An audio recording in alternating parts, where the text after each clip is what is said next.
نحمدہ و نصلی علی رسولہ الکریم اما بعد بسم اللہ الرحمن الرحیم۔ معزز سامعین، ناظرین، غور کیجئے حضور سید عالم صلی اللہ علیہ وسلم کے فرمان عالی شان پر۔ اگر کسی کے سمجھ میں آ گیا تو امید ہے کہ لازمی وہ اپنی زبان کی حفاظت اور کنٹرول کا بندوبست کرے گا کہ جیسے ہم دوست احباب میں گپ شپ میں لعنت کے لفظ بولتے ہیں تو اس کے متعلق ذرا سنیے کہ اس بولی ہوئی لعنت کے متعلق اللہ کے نبی نے کیا ارشاد فرمایا۔ عن ابی الدرداء قال سمعت رسول اللہ صلی اللہ علیہ وسلم، حضرت ابو الدرداء رضی اللہ تعالیٰ عنہ فرماتے ہیں کہ میں نے حضور کو فرماتے سنا ہے، یقول ان العبد اذا لعن شیئا، جب کوئی بندہ کسی شے پر لعنت کرتا ہے، صعدت اللعنت الی السماء، وہ لعنت آسمان کی طرف اٹھتی ہے،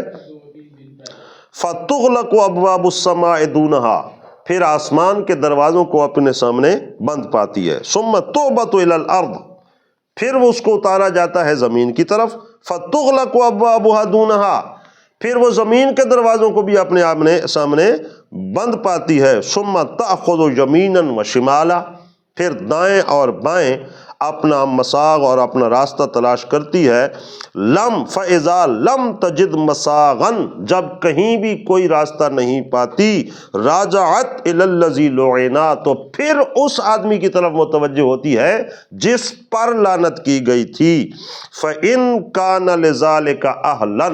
اگر تو وہ اس کا واقعی حقدار تھا تو اس پر پڑ جاتی ہے، اور اگر وہ اس کا حقدار نہیں تھا، وَإِلَّا رَجَعَتْ إِلَىٰ قَائِلِهَا، تو حضور نے فرمایا پھر وہ لعنت کی پھٹکار اسی کہنے والے کی طرف لوٹ جاتی ہے۔ تو اس لیے دوستو یہ کتنا